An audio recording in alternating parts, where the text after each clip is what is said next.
dan kebenaran haruslah ditegakkan. Masyarakat peduli hukum, kembali lagi kita bersuasapa.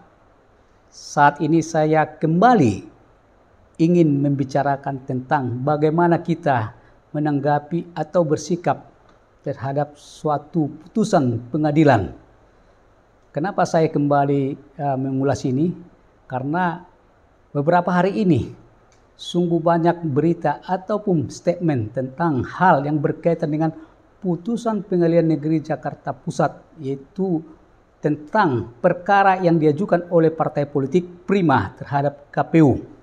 Hal ini sangat menarik karena perkara ini menyangkut tentang pemilu, di mana seperti yang kita ketahui pemilu akan dilaksanakan pada tahun 2024. Dalam amar putusan tersebut antara lain menyatakan bahwa KPU telah melakukan perbuatan melanggar hukum dan menghukum tergugat atau KPU membayar ganti rugi sebesar 500 juta rupiah. Menghukum tergugat untuk tidak melaksanakan sisa tahapan pemilu tahun 2024 sejak putusan ini diucapkan dan melaksanakan tahapan pemilihan umum dari awal selama lebih kurang 2 tahun 4 bulan 7 hari. Amar putusan ini tentu mempengaruhi terhadap proses tahapan pemilu yang sudah ditentukan. Masyarakat peduli hukum, sekali lagi kenapa saya ingin membahas ini? Padahal saya bukan kuasanya, tapi sebagai warga negara, saya tentu berhak juga ikut untuk membahas demi untuk mencari solusi yang terbaik kepada bangsa dan negara ini, terutama untuk pelaksanaan pemilu 2024. Apalagi terhadap perkara ini, Menko Polhukam yaitu Pak Mahfud MD secara tegas menolak putusan ini. Bahkan ya menurut saya, secara tendensius Pak Menteri menyatakan bahwa hakimnya kurang paham hukum. Masyarakat peduli hukum, hakim adalah independen untuk memutuskan suatu perkara, sehingga kurang elok apabila seorang menteri, dalam hal ini Menko Polhukam, menyatakan hakim tidak memahami hukum. Hal ini diungkapkan di depan umum adalah suatu hal yang kurang elok. Apalagi putusan ini belum mempunyai kekuatan hukum yang tetap, di mana masih ada upaya hukum banding, bahkan kelak ke kasasi, bahkan PK. Masyarakat peduli hukum, siapapun tidak diperbolehkan untuk intervensi terhadap penegakan hukum. Intervensi dalam arti untuk putusan hakim. Itu komitmen kita, karena kita adalah peradilan yang bebas dan merdeka. Dalam arti hakim berhak. Bahkan hakim pengadilan negeri tidak bisa diintervensi oleh pimpinannya. Ketua Mahkamah Agung sendiri nggak bisa mengintervensi. Bahkan presiden. Jadi kita harus memahami ajas ini. Karena kalau setiap putusan nanti dicurigai, ya apa jadinya kita? Pengadilan tidak dihargai oleh masyarakat lagi. Tetapi kita cari solusinya. Kalau memang ada kekeliruan daripada hakim dalam memutuskan ini, kita banding seperti yang dilakukan KPU.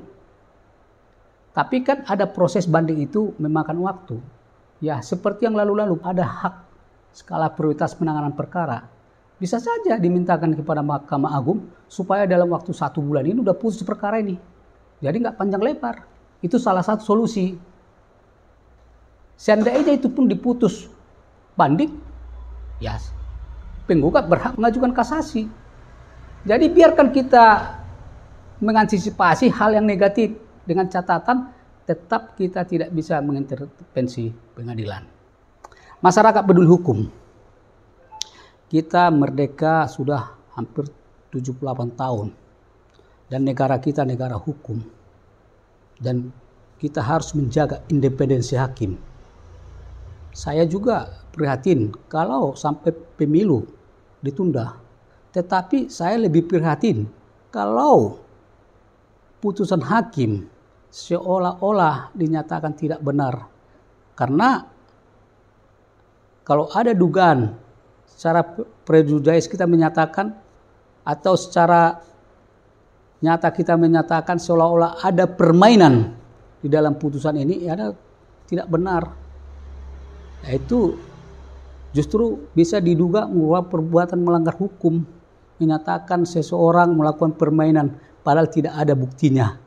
Kalau memang ada buktinya, laporkan ke KPK, tangkap orangnya, tangkap hakimnya.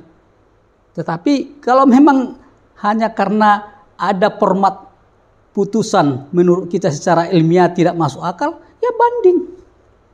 Sekali lagi, kita sebagai negara hukum siapapun, termasuk Bapak Presiden yang pernah mengungkapkan tidak bisa intervensi terhadap pengadilan, ini harus kita hargai.